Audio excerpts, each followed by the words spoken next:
우리가 있는 이 지구상에서 열을 가장 빠르게 전할 수 있는 물질이 알루미늄입니다. 알루미늄. 그 다음이 납이거든요. 그래서 여러분, 라면 그릇이 뭘로 만들어졌어요?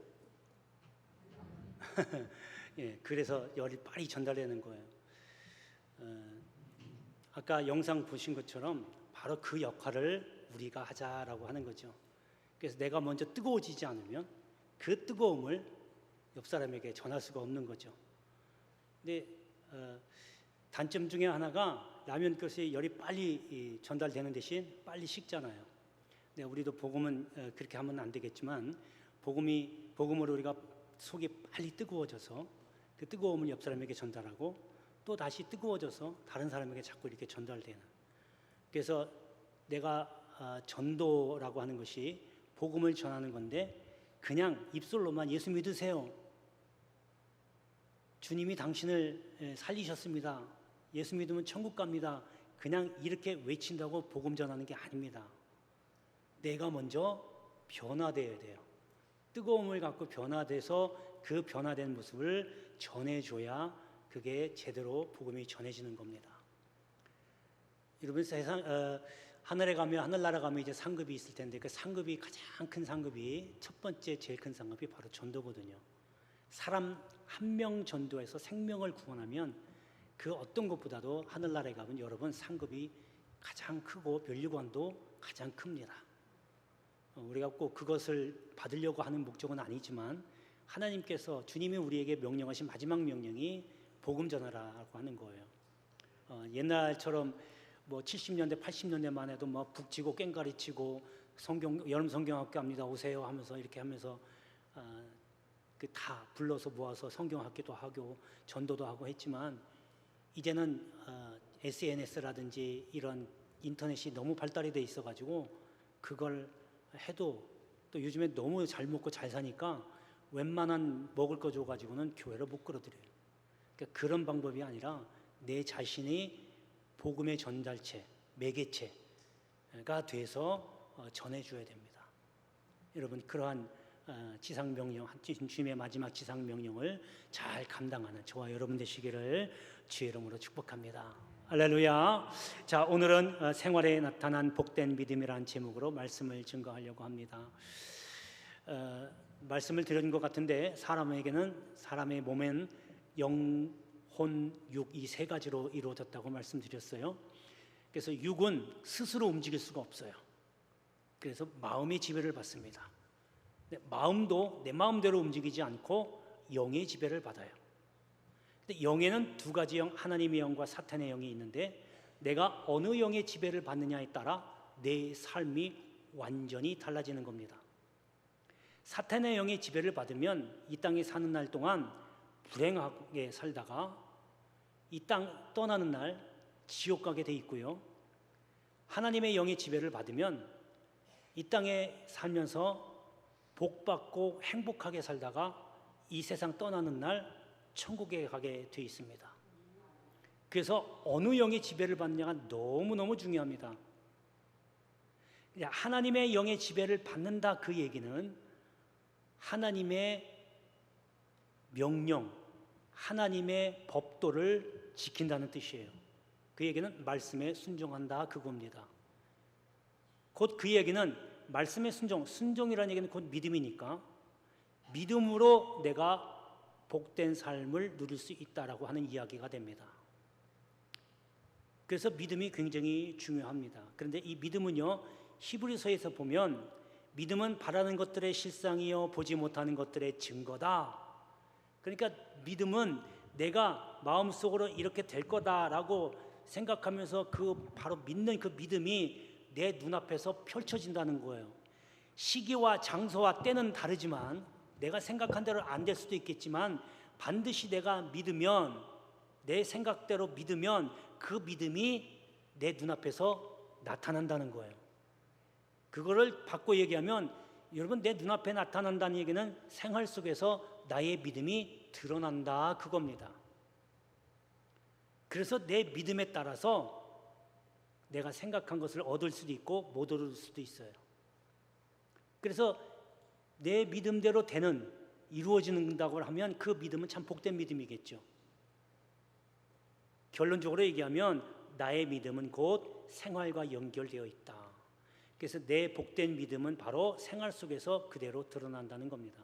그래서 오늘은 그 나의 믿음, 복된 믿음이 어떻게 생활로 연결되는지, 어떤 생활로 이어지는지 한번 살펴보고 여러분과 함께 은혜를 나누도록 하겠습니다.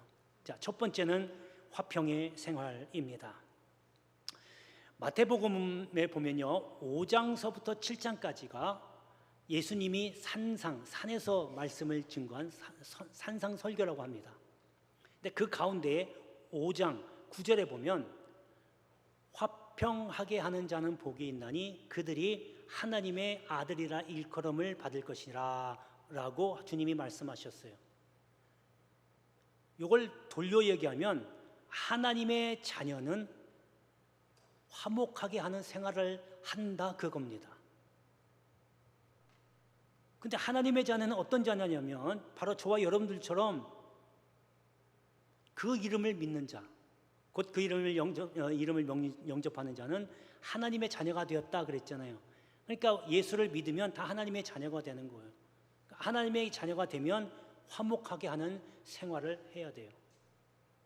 자, 반대로 아까 말씀드린 것처럼 사탄의 영의 지배를 받게 되면, 반대로 얘기하면 하나님의 자녀가 아니라 마귀의 자식이 되면 어딜 가든 간에 항상 불화하는 생활을 한다 그거예요. 그래서 하나님의 영의 지배를 받느냐 사탄의 영의 지배를 받느냐에 따라 엄청나게 차이가 나는 겁니다. 여러분, 생활이라고 하는 것이 그냥 교회 생활만 있어요? 교회 생활에서는요, 어지간하면 참고 넘기고 또 화목하게 하려고 애를 쓰지요. 집에 가면, 집에는 뭐예요? 가정생활이잖아요. 가정에 가면 이제 본색이 다 드러나는 경우도 있어요. 가정뿐만 아니죠. 사회 나가면 사회생활이에요. 직장에서 하면 직장생활, 어느 모임에서 단체에 속해서 생활하게 되면 단체생활이에요. 그 모든 생활 속에서 내가 하나님의 자녀라면 내가 가는 곳마다 화목이 이루어져야 돼요. 화평이 이루어져야 돼요. 여러분 한번 가만히 한번 돌아보면서 생각해 보세요. 내가 가는 곳에 싸움이 일어났는지 불평불만이 들끓었는지 아니면 내가 가는 곳에 화평이 이루어졌는지 화목하게 됐는지 서로 화해가 이루어졌는지를 한번 보라는 거죠. 그것이 크게 생각하지 말고 작게 여러분 가정부터 생각해 보세요. 그리고 여러분 잘 모이는 경로당도 좋아요.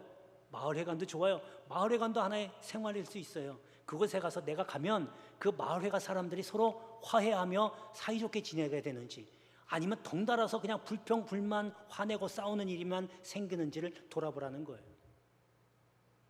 여러분 흔히 농사 짓는 것도 마찬가지잖아요. 여러분 농사 혼자 짓지 않잖아요. 품앗이 하잖아요. 그 품앗이 할 때 같이 4-5명이서 같이 농사를 하면서 밭도 해주고 하잖아요. 심어주고.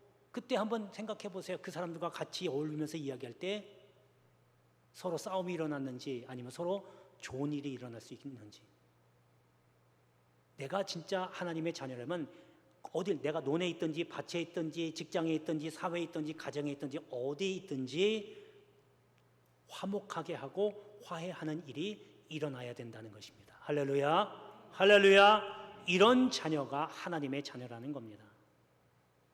이러한 하나님의 자녀, 그리고 누구에게나 어디서든지 원수 맺는 일이 있어서는 안 돼요. 하나님의 자녀는 지금도 미워하는 마음, 아직도 원수 맺는 그런 사람이 있다라고 하면 속히 털어버리시고 화목하십시오.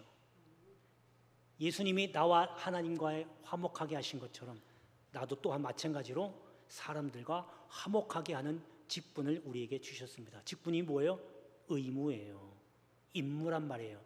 그러니까 저나 여러분들이나 아직도 하나님이 부르시지 않고 이 땅에 남겨둔 가장 공통적인 목적 중에 하나가 화목하게 하는 겁니다. 그래서 나를 통해서 다른 사람들이 화해하고 화평하게 하고, 그러려면 내가 먼저 원수 맺는 일이 있어서는 안 되겠죠. 여러분, 그러한 화평하는 생활. 그래서 여러분이 믿음이 복되기를 주의 이름으로 축복합니다. 자, 이제 본문으로 보겠습니다. 본문에 보면요, 1절에 솔로몬이 기름 부음을 받고 그의 아버지를 이어 왕이 되었다 함을 두로 왕 히람이 듣고 그의 신하들을 솔로몬에게 보냈으니 이는 히람이 평생에 다윗을 사랑하였습니다. 자, 이제 다윗을 이어서 솔로몬이 왕이 되었어요. 근데 이 왕이 되었다는 소식을 두로의 왕 히람이 그 소식을 듣습니다. 두로는 지중해 북쪽 끝에 있는 조그마한 성입니다. 그 히람이 왕이 이 소식을 듣고 사신을 보내서 축하를 합니다. 그러니까 여기 또 보니까 그 다윗을 사랑했다고 그러죠. 그러니까 두로 왕 히람은 다윗 때부터 시작해서 솔로몬 때까지 화평하게 한 거예요. 화목하게 한 거예요. 화평을 누리는 겁니다. 여러분, 이스라엘과 화목하게 지낸 것처럼 우리 또한 마찬가지로 옆 사람과 나아가서는 내가 속해 있는 직장, 사업장 어디든 간에 항상 화목하게 지내는 그러한 저와 여러분 되시기를 주의 이름으로 축원합니다. 할렐루야, 할렐루야. 예, 두 번째는 기다림의 생활입니다. 다윗은 기다릴 줄 아는 사람이었어요. 이제 다윗이 사울 왕의 뒤를 이어서 두 번째 왕이 된 것을 이제 결정을 했잖아요. 그런데 사울 왕이 시기하고 질투해서 다윗을 죽이려고 쫓아다닙니다. 그것 때문에 다윗이 이제 도망자 신세로 떨어지게 되죠. 자, 그렇게 도망자 생활을 하다가 두 번 사울 왕을 죽일 기회가 옵니다. 첫 번째가 엔게디 황무지라고 하는 곳인데, 그곳에서 사울 왕이 다윗을 쫓다가 지쳐서 잠을 자게 됩니다. 그때 다윗이 사울 왕의 옷자락을 잘라가지고 갑니다. 그게 이제 첫 번째 기회가 있었는데 안 죽였고요. 자, 두 번째는 하길라라고 하는 언덕이 있습니다. 그 언덕에 역시 마찬가지로 부하를 거느리고 다윗을 죽이려고 쫓아왔다가 지쳐가지고 주변의 군사들을 둘러싸고 싸우고 자기는 잠을 잡니다. 그 모습을 본 다윗의 참모가 왕이시여, 이거 하나님이 준 기회입니다. 바로 제가 가서 명령만 하시면 한 칼에 죽이고 오겠습니다. 다윗이 말립니다. 하나님께서 기름 부으심을 받은 사람을 내가 죽일 수 없다 말립니다. 자, 그리고 가서 사울의 칼과 물병만 가지고 돌아옵니다. 여러분, 다윗은요 두 번이나 기회가 있었어요. 사울을 없애버리면 이제 도망자 신세도 끝내고 편하게 살 수 있었어요. 그것도 한 번도 아니고 두 번이나.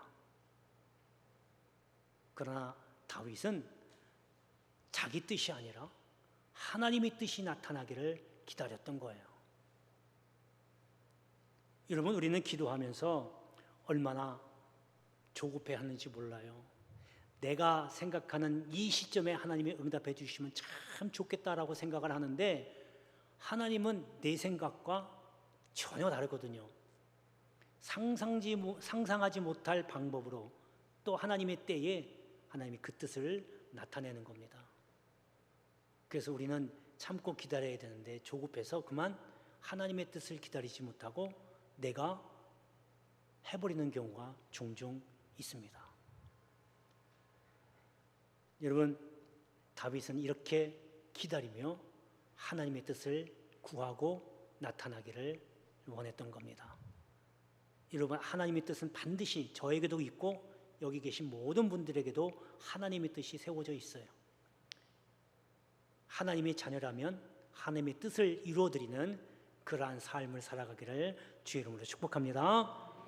자, 이제 본문으로 돌아가 보겠습니다. 본문의 3절입니다. 자, 보니까 마지막 부분에 보니까 여호와의 이름을 위하여 성전을 건축하지 못하고 여호와께서 그의 원수들을 그의 발바닥 밑에 두시기를 기다렸나이다. 자, 이 말씀은 뭐냐면요, 다윗은요 하나님의 성전을 건축하는 것을 너무 하고 싶었어요. 그래서 준비를 합니다. 성전을 만들기 위해서 건축 자재들, 건축 재료들을 하나씩 다 모아둡니다. 그리고 하나님이 명령만 기다리고 있습니다. 그런데 하나님이 너는 아니야. 너 전쟁 너무 많이 했잖아. 여러분, 우리 간혹 여기서 다윗이 성전 건축을 못한 이유가 사람을 많이 죽여서 라고 생각하는 경우가 있는데, 사람을 많이 죽여서가 절대 아닙니다. 그렇게 따지면 솔로몬은 사람 안 죽였나요? 솔로몬도 사람 죽이거든요. 사람을 죽여서가 아니라 주변의 대적들이 너무 많은 거예요. 그래서 다윗은 이 대적들을 잠잠케 하기 위해서, 다 물러놓기 위해서 많은 전쟁을 치렀던 거죠. 그래서 하나님은 하나님의 전 성전을 세우기 위해서 모든 주변의 나라가 다 평안한 때, 태평할 때, 그때 성전을 세워야 된다는 거예요. 여러분, 지금도 마찬가지예요. 하나님의 성전을 세울 때는요, 모든 것이 다 평안하고 태평할 때에 세우는 것이 말이 맞습니다. 그래서 하나님은 다윗에게 너는 안 돼. 그 다음에 솔로몬이 태평하게 되었을 때 그때 세워. 이렇게 하나님이 명령하시고 다윗은 자재만 열심히 모아다가 솔로몬에게 넘기잖아요. 여러분, 다윗은 이렇게 하나님의 뜻을 기다렸고 하나님의 뜻에 순종했습니다. 여러분, 하나님의 뜻을 기다릴 줄 아는 그러한 복된 믿음을 가진 여러분 되시기를 주의 이름으로 축복합니다. 자, 이제 마지막 세 번째는요, 간증의 생활입니다. 막달라 마리아가 있어요. 그러니까 7 귀신 들린 여자인데, 마리아인데, 예수님을 만납니다. 그리고 치유받습니다. 그리고 그것 때문에 예수님을 따라다니면서 헌신합니다. 그 헌신하던 중에 예수님이 돌아가시고 부활하신 것을 목격합니다. 그리고 그 목격한 것을 많은 사람들에게 전하는 거예요. 자기 체험을 간증한 겁니다. 예수님의 사랑을, 또 예수님의 능력을 체험했고, 또 부활도 체험했고, 그것을 많은 사람들에게 간증한 겁니다. 여러분, 신앙인이라면요, 진정한 신앙인이라면 간증거리가 있어야 돼요. 할렐루야, 할렐루야. 여러분, 만일 나는 나의 하나님은 이런 하나님이야, 그런 간증거리가 혹시 여러분 하나도 없다면 기도하세요. 아직 주님을 만나보지 못했기 때문에 그렇습니다. 여러분, 간증이라고 하는 것은 주님을 드러내기 위한 나의 체험을 이야기하는 겁니다. 나의 자랑을 해서는 절대 안 돼요. 그러니까 주님의 이름만이 올라가야 되는 거기 때문에, 주님이 이렇게 하셨습니다, 주님이 나를 통해서 이렇게 역사하셨습니다, 주님이 나를 이렇게 사랑하셨습니다라고 증명하면서 주님의 이름을 높여야 되는 겁니다. 이것이 진짜 신앙인의 모습입니다. 여러분, 이제 본문을 보면 그 말씀이 나와 있는데 4절입니다. 4절에 보면 이제 내 하나님 여호와께서 내게 사방의 태평을 주심에 원수도 없고 재앙도 없도다. 여러분, 솔로몬은요, 다윗 왕이 주변의 나라를, 대적들을 다 진멸할 때, 전쟁할 때 그때 있었거든요. 그 모습을 다 본 거예요. 그리고 그 전쟁할 때마다 하나님이 이기게 하시는 것을 눈으로 직접 목도했어요. 그리고 이제 다윗이 죽고 솔로몬이 왕이 되었어요. 그 모습을 자기 눈으로 보고 겪었던 것을 이제 여기 고백하는 겁니다. 하나님께서 내게 사방에 태평을 주셨다. 그리고 원수도 없고 재앙도 없도다. 이게 다윗 왕, 아버지 다윗이 하나님이 이기게 하심으로 주변의 모든 대적들을 눌러놓은 것을 내 눈으로 직접 보았고 겪었고, 그것을 지금 고백하는 겁니다. 히람 왕에게. 여러분, 살면서 많은 간증들이 있을 거예요. 그 가운데서도 하나님, 이것만큼은 정말로 계속해서 하나님 이름을 높여드릴 수 있는 간증거리가 있다고 하면 여러분 꼭 마음에 품고 누구든지 만날 때마다 나는 예수 믿는 사람입니다. 예수님은 나에게 이렇게 사랑을 베푸셨습니다라고 당당하게 체험을 이야기할 수 있는, 그래서 간증하는 생활을 할 수 있는 그런 믿음의 복이 있게 되기를 주의 이름으로 축복합니다. 자, 이제 기도하겠습니다. 은혜로우신 아버지 하나님 고맙고 감사합니다.